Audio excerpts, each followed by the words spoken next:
சீமான்னு பேர் சொல்ல பயப்படுறாங்க. உங்களுக்கு தெரியுமா? உங்களுக்கு எல்லாரும் பேர் சொல்கிறான் தெரியுங்களா? உங்களுக்கு எடப்பாடியார் பேரை சொல்கிறான், அவர் இது ஓபிஎஸ் பேரை சொல்கிறான், டிடிவிஆர் பேரை சொல்கிறான், சசிகலா அம்மா பேரை சொல்கிறான், இருக்கிற எல்லாரும் பேரும் சொல்கிறான். சேத்தமுட்டி, செவ்வாய்க்கிழமை, சிங்காரம், சேவு, செம்பங்குருவி, எவன் இருக்கிறானோ அவன் பேரெல்லாம் சொல்கிறான். எங்கள் அண்ணன் சீமான் பேரை சொல்வதற்கு சொன்னாலே அவனுக்கு வாயில் வந்து எதை வச்சுதான்னு தெரியல, சொல்ல மாட்டேன். காரணம் என்னன்னா, எல்லா தேர்தலையும் நாங்கள் ஆட்சிக்கு வந்தால் கட்சித்தீவை மீட்போம், நாங்கள் ஆட்சிக்கு வந்தால் கட்சித்தீவை மீட்போம், நாங்கள் ஆட்சிக்கு வந்தால் கட்சித்தீவை மீட்புன்னு சொல்லுவாங்க. உண்மையிலேயே இந்த நாட்டு மக்களுக்கு கட்சித்தீவை யாரு கொடுத்தான்னு தெரியாது. யாரு கொடுத்தா என்கிற வரலாற்றை சொன்னவர் எங்கள் அண்ணன் சீமான். அதுக்கப்புறம் தான் கட்சித்தீவை கலைஞர் தான் ஆட்சி இருந்தப்போ கொடுத்தாரான்னு தெரியும். ஒரு ஆளுக்கு ஒரு இடம் ஒதுக்கப்பட்டிருக்க, ஏன் இடத்த நீ எப்படி தூக்கி கொடுக்கலாம்? கட்சித்தீவை எங்கள் அண்ணன் சீமா வந்தால் கண்டிப்பாக மீட்டுவோம். எங்கள் எங்களுடைய மக்களை, மீனவ மக்களை பாதுகாப்பதற்கு நெய்தல் படை நாங்கள் கட்டியமைப்போம். நீங்கள் செய்ய வேண்டியது, ஒரு நாளைக்கு நான் 5000 பேர் 10,000 பேர் வர்றான்ல வட இந்தியக்காரன் இந்த மண்ணுக்கு, அவனை தடுத்து நிறுத்துங்க. எல்லாமே வந்து இருக்கிற வணிக வளாகங்கள் முழுசாக அவனுதுங்க. நகை கடையா அவன், பீடா கடையா அவன், சோடா கடையா அவன், பாக்கு கடையா அவன், வெத்தலை கடையா அவன், டீ கடையா அவன், ஹோட்டலா அவன், எல்லாத்தையும் கொண்டு வந்து இறக்கி விடுறீங்களே. மனிதாபிமானமே இல்லாம இந்த மண்ணில் இருக்கிற பூர்வகுடி மக்களுக்காக கொடுக்கப்பட்ட இந்த நாட்டில் எல்லோரும் வந்து குடியேறினா எங்களுடைய நிலைப்பாடு என்னன்னு ஒரு நாளாவது நீங்க சிந்திச்சதுண்டா? அரசியல் கருடன் பார்வையாளர்களுக்கு வணக்கம். இன்றைக்கு நம்மோடு இணைந்திருக்கக்கூடியவர் நாம் தமிழர் கட்சியிலிருந்து கொள்கை பரப்பு செயலாளருமான ஐயா இடிமுரசு அவர்கள். அவரிடம் கேட்பதற்கு பல்வேறு கேள்விகள் இருக்கிறது, வாங்க கேட்கலாம். ஐயா வணக்கம். வணக்கம் தம்பி. இன்னைக்கு முதலமைச்சர் அவர்கள் வந்து தமிழக மீனவர்களின் உரிமையை நிலைநாட்ட ஒரே வழி கச்சத்தீவை மீட்பது தான் அப்படின்னு பேசியிருக்கிறாரு. அதற்காக தனி தீர்மானம் கொண்டு வரணும் அப்படின்னு இருக்கிறாரு. இதை வந்து நம்ம உள்நோக்கத்தோடு பார்க்கலாமா, இல்லை ஒரு அரசியலாக பார்க்கலாமா, எப்படி பார்க்குறேங்க நாம் தமிழர் குறிப்பாக? இது தொடர்ந்து வந்து கருணாநிதி சொல்லிகிட்டு இருந்தார். எப்பப்போ தேர்தல் வருதோ அப்போல்லாம் கட்சித்தீவை மீட்டணும் அவர் சொல்லிட்டு இருப்பார். இப்போ அது 4 வருஷம் ஆகுது, 5வது வருஷம் வரப்போகுதுன்னு நினைக்கிறேன். அடுத்து 2026 தேர்தலில் இதுவரையிலும் என்ன கோமாவில் இருந்தார் ஐயா கலைஞர், ஐயா ஸ்டாலின் அவர்கள்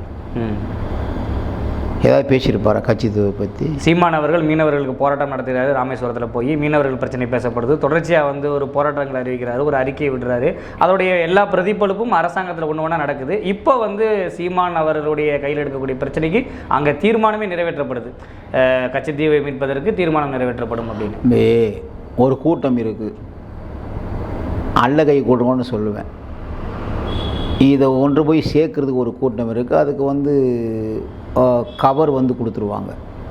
அது அதாவது விடியல் அரசின் நாயகன் ஸ்டாலின் அவர்கள் கட்சித்தீவை மீட்டுவதாக சொல்லிவிட்டார், கண்டிப்பாக கட்சித்தீவை மீட்கப்படும் அப்படின்னு சொல்கிறதுக்கு பரப்புறதுக்கு ஒரு கூட்டம் இருக்குது. நம்பால் வந்து உணர்ச்சி வயப்பட்டு ஆஹா இப்பயாவது வந்து ஸ்டாலின் அவர்கள் கட்சித்தீவை மீட்டு கொடுத்துருவார், இருக்கிற மீனவர்கள் வந்து சுதந்திரமாக போய் மீன் பிடிச்சி அங்கே வளர்த்தலான்னு பேசிக்கிற நாட்கள் இருக்குது. இப்போது கச்சத்தீவை இலங்கைக்கு கொடுக்கிற போது அதுக்கு ஒத்துழைப்பு கொடுத்து எது வந்தாலும் தமிழர்களை நான் பார்த்து கொள்கிறேன், நீங்கள் தாராளமாக கொடுங்க கச்சத்தீவுன்னு சொன்னது யார்? கலைஞர் அவர்கள். இவர் அப்பா கலைஞர் தான் சொன்னார். 1974 சிறிமாவோ பண்டாரநாயக்கா ஸ்ரீலங்காவுடைய அதிபர். இங்கே வந்து ராஜீவ்காந்தியினுடைய அம்மா இந்திரா காந்தி தான் பிரதம மந்திரி. இவர்கள் தான் கட்சித்தீவு கொடுக்குறாங்க. அதுக்கு முன்னாடி எங்கள் அண்ணன் இடையில சொன்னதை அதாவது தங்கச்சி மடத்தில் பேசுனது கேள்வி கேட்டிருப்பீங்கன்னு நினைக்கிறேன். அதான் 1961 வந்து இந்த கொடுப்பது குறித்த விவாதம் வரும்போது அது ஒரு சின்ன தீவு, அதை பற்றி வந்து நான் கொடுக்கறத பற்றி கவலைப்படல, அதனால் இந்த நாட்டுக்கு எந்த நன்மைன்னு பேசினவர் வந்து அப்போதைய பிரதமர் நேரு. இதெல்லாம் பேசுகிற போது நீங்கள் என்ன உங்கள் அப்பா என்ன கோமாவிலையாக இருந்தார்? நாடகம் தம்பி. இல்லை, அப்போ கூட கலைஞர் அவர்கள் வந்து பதில் சொன்னதாக சீமான் அவர்கள் குறிப்பிட்டு சொல்லியிருக்கிறாரு. அதாவது எல்லா ஸ்ரீலங்காவும் இந்தியாவுடைய உடன்படிக்கை, இரு நாடு என்ன சொன்னாலும் நான் கேட்குறேன், தமிழ்நாட்டில் உள்ள பிரச்சனைகள் இல்லை அது என்ன, அது காரணம் என்னென்னா, எனக்கு வேண்டியது வந்து நாடோ மொழியோ மக்களோ எனக்கு கிடையாது. ஏன்னா இந்த மக்கள் வந்து இந்த மக்கள் அவர் மக்கள் இல்லைல்ல, அவரை சார்ந்தவர்கள் இல்லை தம்பி. இருந்தால் நாங்கள் அதுதான் சொல்கிறோம், அப்பன் என்பவன் தன்னை பெற்றவனாக, தகப்பன் என்பவன் தன்னுடைய பெற்றவனாக இருக்கணும், தலைவன் ரத்தவனாக இருக்கணும். நாங்கள் எதுக்கு சொல்கிறோம், என்னுடைய தகப்பன் வந்து இந்த நாட்டினுடைய முதல்வராக அன்னைக்கு இருந்தால் விட்டு கொடுத்துருப்பாங்களா? மாப்போசின்னு ஒருத்தர் இருந்தார், இருக்கிற திருத்தணி வந்து அந்த பக்கம் சொல்லி போராடினாரா இல்லையா? மார்ஷல் நேசமணின்னு ஒருத்தர் இருந்தார், குமரி அந்த பக்கம் போகுதுன்னு போராட்டி மீட்டாரா இல்லையா? சங்கரலிங்கனார் ஒருத்தர் இருந்தார், 76 நாள் உண்ணாவிரதம் தமிழ்நாடுன்னு பெயரை மாற்றணும்னு கடைசி வரலையும் உயிர் நீத்தாரா இல்லையா? இவர்களெல்லாம் எங்கள் ரத்தத்துக்கு சொந்தக்காரர்கள்,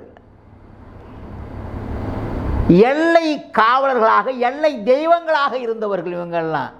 கருணாநிதிக்கு அதை பற்றி என்னன்னு தெரியுமா? கலைஞர் ஐயாவுக்கு எவன் குடி கெட்ட போனேன் என்ன, நான் நல்லா இருக்கணும், என் குடும்பம் நல்லா இருக்கணும். அவர் ஓங்கோல்லேருந்து வந்தவர் தம்பி. நாங்கள் தான் அடிக்கடி அவர் வந்து பிறப்பிடம் வந்து இங்கே கிடையாது, எல்லாம் சொல்கிறான் வந்து திருவாரூர் திருக்கோளை அப்படிங்கிறான். அவர் ஓங்கோல். இன்றைக்கும் அந்த குடும்பம் அவங்க வாழ்ந்துக்கிட்டு இருக்கு. இல்லை, இத்தனை ஆண்டுகள் இல்லாமல் இத்தனை நீங்கள் சொல்கிறது போல் 4 ஆண்டு முடிஞ்சு 5வது ஆண்டில் அடி எடுத்து வைக்க போகிறாங்க அப்படின்றீங்க. இன்னும் இதற்கு முன்பு கூட காலங்களில் கூட இந்த கச்சத்தீவு மீட்கணும் தீர்மானம்ன்றதை திமுக சொல்லலை. இப்போ திமுக வாயால் அதுவும் முதலமைச்சர் மு.க. ஸ்டாலின் அவர்கள் ஒரு தீர்மானத்தை தேர்தலை எப்பொழுதெல்லாம் இந்த நாடு சந்திக்கிறதோ அப்போதெல்லாம் திமுகவினுடைய தேர்தல் அறிக்கையில் பிரதான கோரிக்கையாக கச்சத்தீவை மீட்போம் நாங்கள் ஆட்சிக்கு வந்தால் அப்படின்னு இருக்கும். நீங்கள் பாருங்கள், எல்லா தேர்தலையும் நாங்கள் ஆட்சிக்கு வந்தால் கச்சத்தீவை மீட்போம், நாங்கள் ஆட்சிக்கு வந்தால் கச்சத்தீவை மீட்போம், நாங்கள் ஆட்சிக்கு வந்தால் கச்சத்தீவை மீட்புன்னு சொல்லுவாங்க. உண்மையிலேயே இந்த நாட்டு மக்களுக்கு கச்சத்தீவை யாரு கொடுத்தான்னு தெரியாது. யாரு கொடுத்தா என்கிற வரலாற்றை சொன்னவர் எங்கள் அண்ணன் சீமான். அதுக்கப்புறம் தான் கச்சத்தீவை கலைஞர் தான் ஆட்சி இருந்தப்போ கொடுத்தாரான்னு தெரியும். இதை வந்து வெளிப்படுத்த கலைஞர். அதுக்கப்புறம் தான் ஓஹோ கச்சத்தீவை வந்து இந்திரா காந்தி சினிமாவை பண்டநாயக்கிட்ட கொடுக்குற போது இவர் தான் தமிழ்நாட்டுடைய முதலமைச்சரான்னு அப்புறம் தான் சிந்திக்க ஆரம்பித்தான். எங்கள் அண்ணன் சீமா பேசுகிற பிறகு தான் கச்சத்தீவை இலங்கைக்கு தாரை வார்த்தது கருணாநிதி அப்படின்னு தெரியும். அதுக்கப்புறம் வந்து ஐயோயோ என்னடா அது தெரியாதனமாக வந்து நம்ம வந்து இது சொல்லிட்டு போனால் அப்புறம் கொஞ்சம் அப்படியே விட்டாங்க. இப்போ மறுபடியும் இவர் வந்தார்ல கச்சத்தீவை மீட்பு தம்பி, கச்சத்தீவை இல்லை அப்போ கூட அவங்க சொல்லுவாங்க காங்கிரஸ் தான் கொடுத்துச்சு, மத்தியில் இருக்கக்கூடிய ஆட்சி தான் கொடுத்துச்சு, நம்ம அதில் தலையிட முடியாது, நம்ம எப்படி செய்ய, நம்ம ஒரு மாநில அரசு, இங்கே உள்ள மாநில அரசோட உரிமையை நம்ம என்ன செய்ய முடியும் அப்படின்னு சொல்லுவாங்கல்ல பதில். அது அப்பயும் நாங்கள் அதுக்கும் நாங்கள் சொன்ன விட மாநில அரசு சொல்லுது அந்த இடம் எங்கள் பாட்ட சேதுபதி மன்னனுடைய இடம். ஒரு ஆளுக்கு ஒரு இடம் ஒதுக்கப்பட்டிருக்கல, ஏன் இடத்த நீ எப்படி தூக்கி கொடுக்கலாம்? நீ இருக்கிற ஆட்சி அதிகாரத்தில் இருக்க நீ, அது வரையறைக்கு அந்த இடத்துக்கு உட்பட்டு இருக்கிறது நீ, முதன்மையாக இருந்த நீ, எப்படி என் இடத்த விட்டு கொடுக்குறாங்கும் போது நிலைப்பாடு மாறுதில்ல. அப்போ அப்படியே வழுக்கி விட்டு இதை பற்றி பேசக்கூடாது, அது வேறு எதாவது பேசலாம். நாங்கள் வந்து டிவி கொடுக்குறோம், மிக்சி கொடுத்தோம், கிரைண்டர் கொடுத்தோம், சைக்கிள் கொடுத்தோம், அண்டா கொடுத்தோம், குண்டா கொடுத்தோம், அரிசி கொடுத்தோம், பருப்பு கொடுத்தோம், வேட்டி கொடுத்தோம், சேலை கொடுத்தோம், அப்படி மாற்றிடுறத நாங்கள் எப்பெல்லாம் அதாவது உண்மையிலேயே மூர்க்கம் கொண்டு தெளிவாக எழுதுறோம்னா அப்பெல்லாம் எங்களை என்ன பண்ணுமோ அப்படி பண்ணுறது. அப்படி தான் வந்து நிறைய பேர் ஈவிகேன்னு ஒருத்தர், அதாவது ஈவிகி சம்பத், ஈவிகே எசனோட அப்பா, அவர் தமிழ் தேசியத்தை ஆரம்பித்தார். உங்களுக்கு தெரியுமா? அவர் வந்து பெரியாருடைய புள்ள, அண்ணன் புள்ள, பெரியாருக்கு புள்ள இல்லை அண்ணன் புள்ள நினைக்கிறேன். ஈவிகி சம்பத்து ஈவிகே சீலனோட தந்தை. அவர் என்ன பண்ணுறாரு, இந்த திராவிடத்தை எதிர்த்து இவங்களை தீர்த்து கட்டி ஆகுண்டா, இவங்க இந்த நாட்டுக்கு ஆபத்துறான்னு சொல்லிட்டு தமிழ் தேசிய ஆரம்பித்தார், திருவிக்க ஆரம்பித்தார், மாப்போசி ஆரம்பித்தார். நிறைய பேர் ஆரம்பித்தாங்க. அவங்களாம் எப்படி சோப்பு போடணுமோ அப்படி சோப்பு போட்டு எல்லாத்தையும் வந்து இது பண்ணி இவங்க வந்து அதிகாரத்தில் தொடர்ந்து உட்காந்தாங்க. 5 ஆண்டு கால முதலமைச்சராக மரியாதைக்குரிய ஐயா கலைஞர் அவர் இருந்தார். அப்போல்லாம் கட்சித்தீவை மீட்ட முடியாதா? 50 ஆண்டு 5 முறை முதலமைச்சர். அந்த அம்மா கூட ஜெயலலிதா கூட வந்து இலங்கைக்கு வந்து பொருளாதார தடை விதிக்கணும்னு சட்டமன்றத்தில் ஒரு மசோதா நிறைவேற்றினது யார்? இவன்லாம் சொல்லுவான் அடிக்கடி பாப்பாத்திம்மா. அந்த ஜெயலலிதா முதலமைச்சராக இருந்தபோது போர் குற்றம், அதாவது இலங்கையில் போர் குற்றம் நடந்தது உண்மைதான். அதனால் இலங்கைக்கு பொருளாதார தடை விதிக்கணும் அப்படின்னு கொண்டு வந்து நீங்கள் என்ன கொண்டு வந்தீங்க? நீங்கள் காட்டுங்க பார்ப்போம். கேட்டால் சொல்லுவீங்க நாங்கள் போராடினோம். போராடி என்ன பண்ணினீங்க?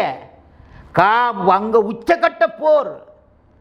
நீங்கள் வந்து காலையில் வந்து எழுஞ்சி போய் குடும்பத்தோடு போய் மெரினா கடற்கரையில் இந்த பக்கம் துணைவியார், அந்த பக்கம் மனைவியார், அந்த பக்கம் மூத்த புள்ள, இந்த பக்கம் சின்ன புள்ள, அந்த பக்கம் பேரன், இந்த பக்கம் கொள்ளு பேரன் எல்லாரையும் உட்கார வச்சுட்டு 12 மணி ஆகிட்டோன்னே போர் முடிஞ்சு போச்சுன்னு வீட்டுக்கு வந்துட்டீங்க. யார் போர் முடிஞ்சுன்னு சொன்னது கேட்கும்போது பிரணாப் முகர்ஜி தான் சொன்ன, பாதுகாப்பு அமைச்சர் பிரணாப் முகர்ஜி தான் போர் முடிஞ்சுன்னு சொன்னார்னு சொல்கிறார். அப்போ தான் சொல்லிட்டு வந்தவங்க தான் மக்கள் ஓஹோ வந்து போர் முடிஞ்சு அந்த மக்கள் வந்து குழியிலேருந்து படுகுழியிலேருந்து ஏஞ்சி வரும்போது தான், பதுங்கு குழியிலேருந்து ஏஞ்சி வரும்போது தான் அடிக்கிறான். இருக்கிற அதாவது ரசாயன குண்டுகள், கொத்து குண்டுகள் எல்லாத்தையும் போட்டுக்கொள்ளும். 1,75,000 ஒரே நாள் செத்தான். இந்த படுபாக செயலை செய்தவர் ஐயா கலைஞர். இப்போ வந்து ஒன்றுமே தெரியாத மாதிரி அழுகுற பிள்ளைக்கு வாழைப்பழம் கொடுக்குற மாதிரி நாங்கள் வந்தால் கட்சித்தீவை முடியும். இதுவரை எங்கேயா போனீங்க?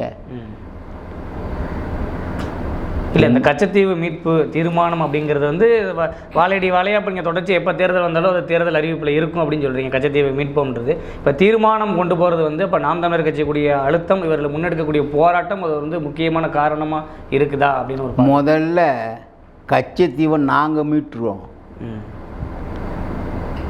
கச்சத்தீவை எங்கள் அண்ணன் சீமா வந்தால் கண்டிப்பாக மீட்டுவோம். எங்கள் எங்களுடைய மக்களை, மீனவ மக்களை பாதுகாப்பதற்கு நெய்தல் படை நாங்கள் கட்டியமைப்போம்.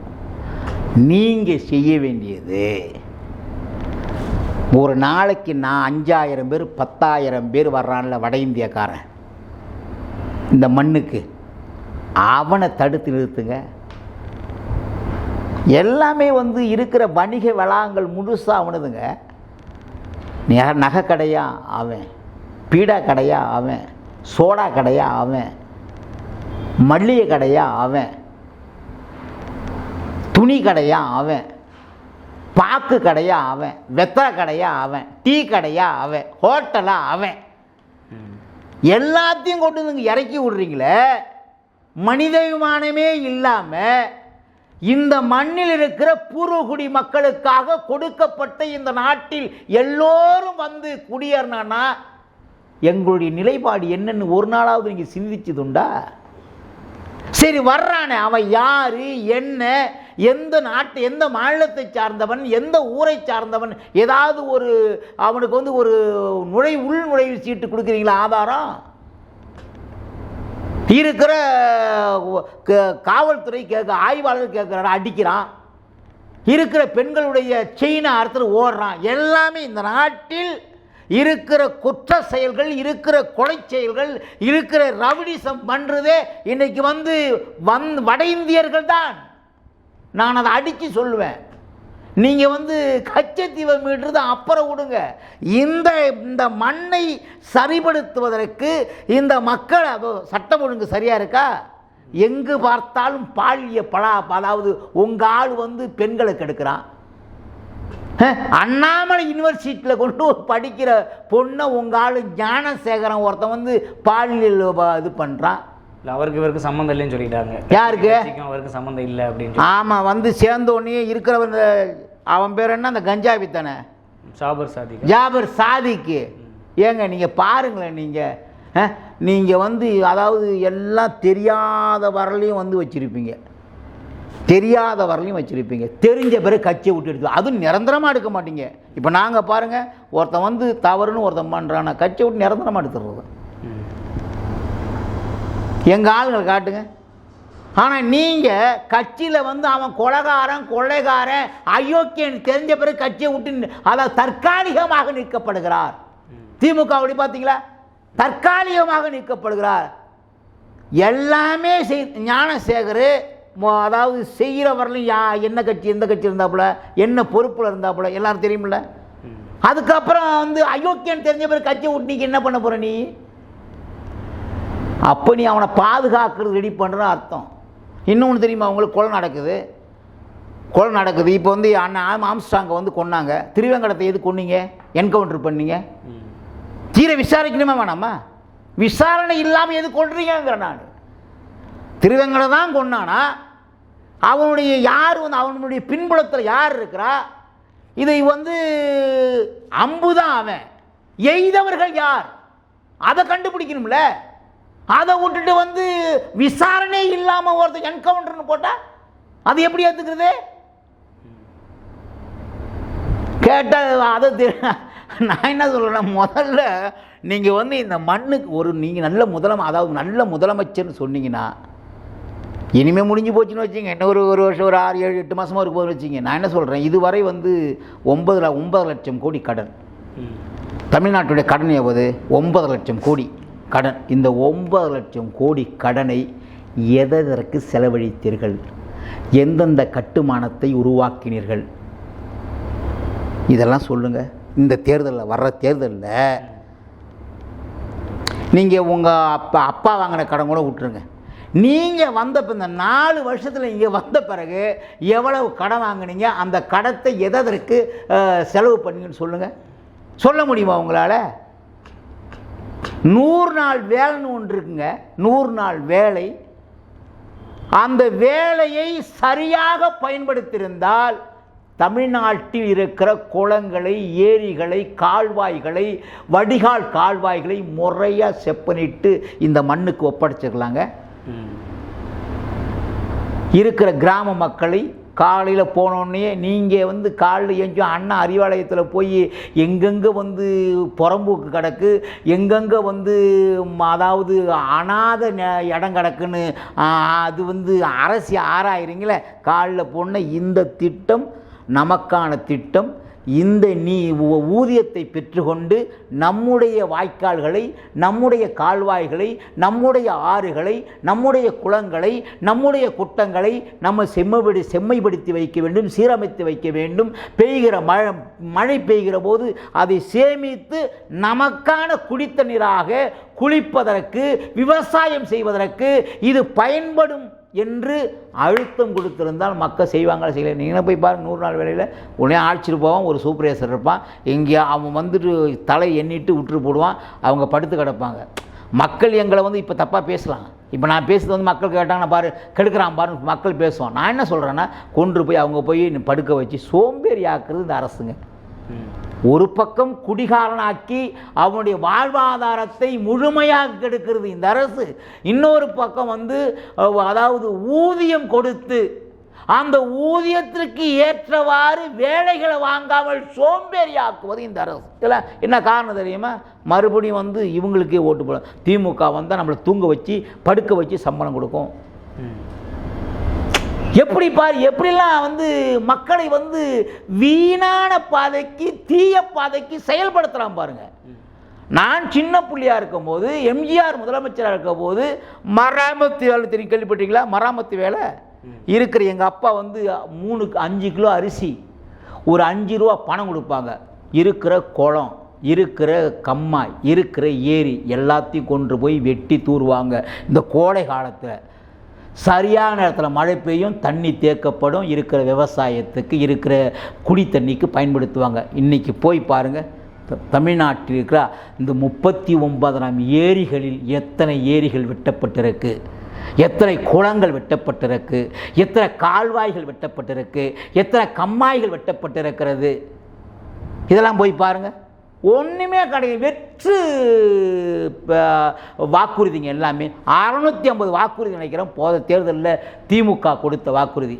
எத்தனை வாக்குறுதியை இந்த 5 ஆண்டு காலத்தில் திமுக நிறைவேற்றியது?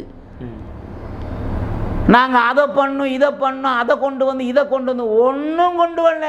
நீங்கள் கொண்டு வந்து எல்லாமே டாஸ்மார்க்கு, எல்லாமே கஞ்சா அப்படின்னு எல்லாம் விற்கிறவன் எல்லாம் உங்க ஆளு. நீங்கள் உங்களுக்கு தெரியுமா, உங்களுக்கு இப்போ டாஸ்மா இருக்குல்ல, இதை காய்ச்சிற ஆளுங்களே திமுக, அண்ணா திமுக. இந்த இந்த ஃபேக்ட்ரி வச்சுருக்காங்க பார்த்தீங்களா, இந்த ஃபேக்ட்ரி எல்லாமே அதாவது சாராயம் காய்ச்சுகிறவர்கள், சாராயத்தை விற்பனை செய்கிறவர்கள் எல்லாம் திமுக. எங்கள் ஐயா டிஆர் பாலு, ஜெகத் ரட்சகன், வயலார் ரவி, எங்கள் முன்னாள் அதாவது எங்கள் அக்கா சசிகலா, இந்த திமுகவில் அண்ணா திமுகவில் தான் சாராயம் காய்ச்சிற முதலாளிங்க. இப்போது சக்கரை வியாதின்னு ஒரு மருத்துவத்தை போகிறோங்க, ஒரு 3000 ரூபாய்க்கு மருந்து எழுதிட்டு, ஏன்னா உங்கள் சக்கரை வியாதி குணமாகும்னா குணமாகுமா? 3000 ரூபாய்க்கு ஒரு மாதத்துக்கு மருந்து கொடுக்குறாங்க. என்னால் 3000 ரூபா அந்த மருத்துவருக்கு வருமானம். 3000 ரூபா வருமானம் பெறுற என்னால் வாழ்கிற ஒரு மருத்துவர் எப்படி என்னுடைய வியாதி குணமாக்குறோம் நம்புறது? அப்படித்தான் திமுக, அண்ணா திமுக. நாங்கள் எதுக்கு கோபமா எதுக்குறோம்? காய்ச்சிருது நீங்க, இங்க டாஸ்மார்க்க அங்க காய்ச்சி இங்க விற்கிறீங்க. யார் வந்தாலும் பிஸ்னஸ் டெவலப் பண்ணிக்கிறீங்க, விட்டு கொடுத்து போறீங்க. இப்போ நீ காய்ச்சி, அடுத்த வாட்டி நான் காய்ச்சிறேன், நீ ஆட்சி இருக்கிறப்போ நான் வாங்கிக்கிறேன், நான் ஆட்சி இருக்கிறப்போ நீ வாங்கிக்க, நம்ம நல்லா இருப்போம், நாடு குடிச்சு நாசமத்து போகட்டும். இல்லை, சீமான் அவர்கள் முன்னெடுக்கக்கூடிய தேர்தல் பிரச்சாரங்கள் தொடர்ச்சியாக பார்த்திங்கன்னா பிரச்சனைகள் இப்போ பஞ்சம நிலமாக இருக்கட்டும், அதுபோல் மீனவர் பிரச்சனையாக இருக்கட்டும், இந்த பிரச்சனைகளை கையில் எடுக்கும்போது அதை முதலமைச்சரால் ஆளுங்கட்சியில் தவிர்க்க முடியல. அந்த பிரச்சனைகளுக்கெல்லாம் அதை தவிர்த்துட்டு அதனுடைய வெளிப்பாடு தான் இந்த கச்சத்தீவு. இவெல்லாம் நினைச்சே பார்த்துருக்க மாட்டான், கற்பனைகளோட கடவுளை கூட நினைச்சு பார்த்துருக்க மாட்டான். இதெல்லாம் வருமா? இதெல்லாம் மறுபடியும் சாத்தியமாகுமா? பஞ்சம நிலத்துக்காக ஒருத்தன் மீட்டுன்னு போராடுவதற்கு வருவானா? நினைச்சு பார்த்துக்க மாட்டான். இப்பத்தான் அவனுக்கு எப்படி இருக்குன்னு அவனை கண்டதான் தெரியும். தமிழ்நாட்டில் 12 லட்சம் ஏக்கர் பஞ்சமி நிலம் இருக்கு. இந்த பஞ்சமி நிலம் யாருக்கு கொடுத்தது? இந்த பஞ்சமி நிலத்தை இப்பொழுது யார் வைத்திருக்கிறார்கள்? இதை மீட்ட வேண்டும் என்று நாம் தமிழ் கட்சி போராடுகிறதே அப்படின்னு கேட்கிற போது மக்களுக்கு ஒரு வியப்பா இருக்கும். நாம் தமிழ் கட்சி போராடுது, அப்ப இவனுக்கு என்ன பண்ண? இந்த 12 லட்சம் ஏக்கர் நிலத்தை இன்றைக்கு வைத்திருப்பதே திமுக, அண்ணா திமுகவில் உள்ள மிகப்பெரிய முதலைகள் தான். நினைச்சே பார்த்துருக்க மாட்டான். எங்கள் அண்ணன் சீமானுங்கிற ஒருத்தர் வரலன்னா இதெல்லாம் சாத்தியம் இல்லை. நாங்கள் சொல்கிறோமே, நாங்கள் வந்தால் இலவச கல்வி கொடுக்குறோம், இலவச மருத்துவம் கொடுக்குறோம், இலவச குடிநீர் கொடுக்குறோம். நாளைக்கு சொல்லு திமுக ஆட்சி இருந்ததுல சமீப காலங்களாகவே சீமான் அவர்கள் கையில் எடுக்கக்கூடிய பிரச்சனைகளை பார்த்து முதலமைச்சர் கவனம் ஈர்த்து இப்போ அந்த கச்சத்தீவை இப்போ மீனவருடைய வாக்குகளை எப்படி சீமான் வாங்கி விடுவாரோ, ஏன்னா மீனவர்களுக்காக குரல் கொடுக்கிறாரு, கவனம் அளவில் ஒரு போராட்டம் நடத்துறாரு. கவனம் இல்லை, தீர்மானத்தை கொண்டு வந்துரும். அது கவனம் இல்லை, கவனம் இல்லை, அது பயம். எங்கடா திராவிடத்திலிருந்து இந்த ஆட்சி அதிகாரம் பறிக்கப்பட்டு விடுமோ என்கிற பயத்தின் காரணமாக, அச்சத்தின் காரணமாக ஐயா ஸ்டாலின் போன்றவர்கள் அலறி துடித்து கொண்டிருக்கிறார்கள். இதே மாதிரி தோண்டி எடுக்கவே முடியாதுங்க.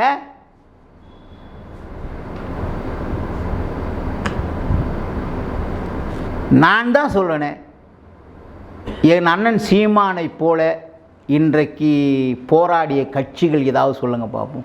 நாம் தமிழ் கட்சியை தவிர தமிழ்நாட்டில் போராடுகிற கட்சி சொல்லுங்க.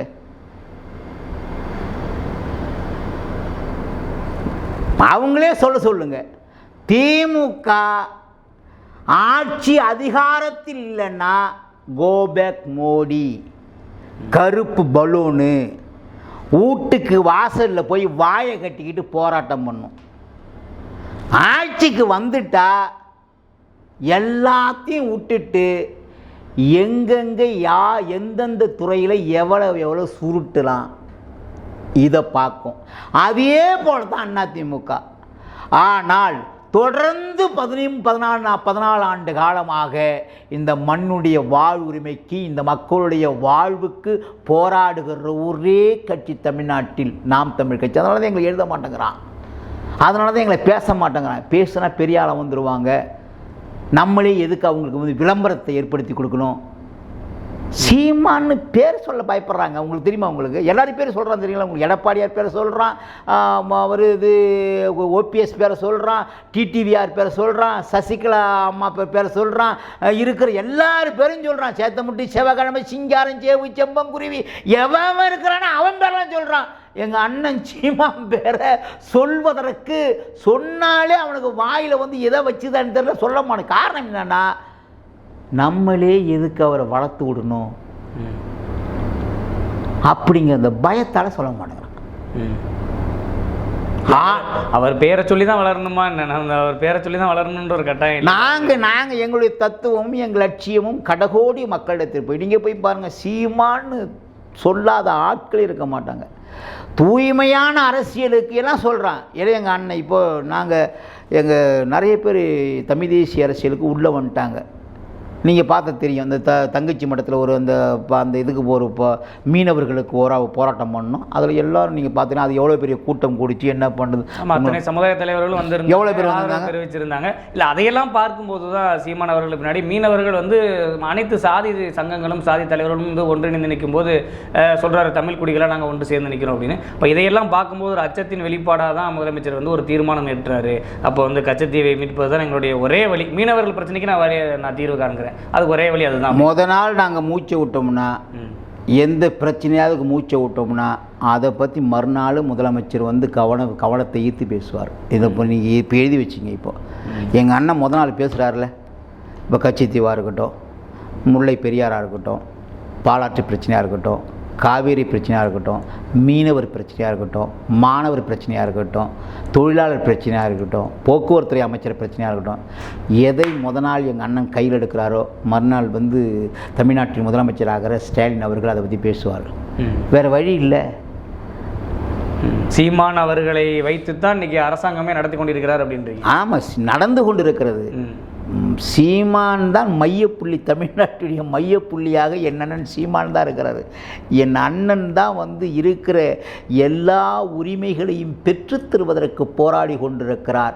எல்லா உரிமைகளையும் கைப்பற்றி மக்களிடத்தில் கொடுப்பதற்கு போராடிக்கிட்டு இருக்கிறார். அதுதான் வந்து இன்றைக்கி எல்லாரும் வந்து அண்ணன் சீமானை வந்து சந்திச்சிட்டு இருக்கிறாங்க. கச்சத்தீவை இவர்கள் ஒருபோதும் தமிழ்நாட்டிற்கு மீட்டு கொடுக்க மாட்டார்கள்.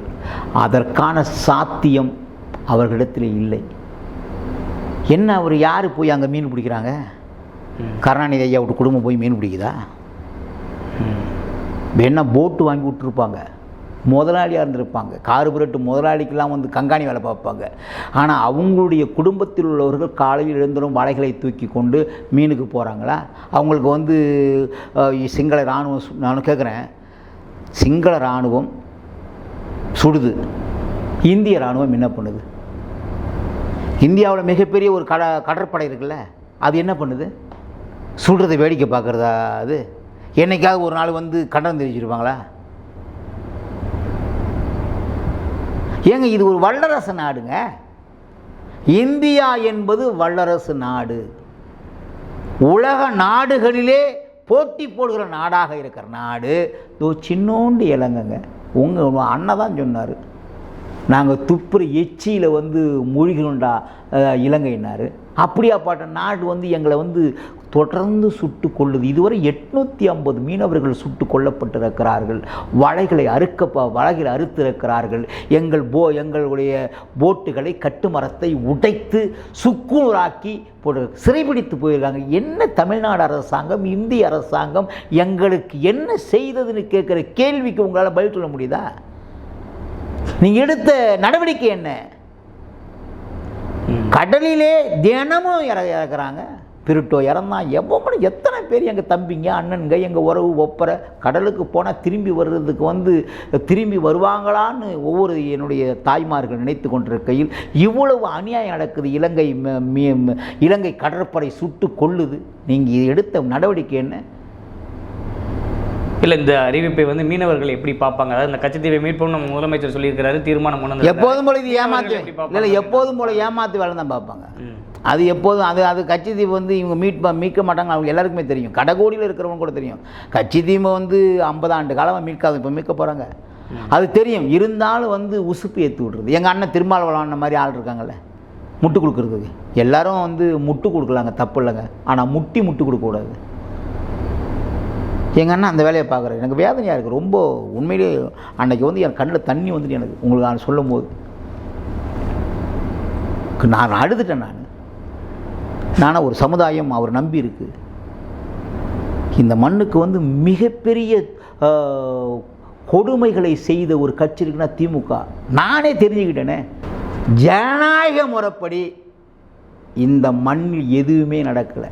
இதெல்லாம் நடக்கணும்னா எங்களுக்கான ஒரு ஆட்சி, தமிழ் தேசிய அரசியல் வரணும். எங்கள் அண்ணன் சீமா வரணும். நாங்கள் ரொம்ப எதிர்பார்க்குறோம். அவ்வளோதான்.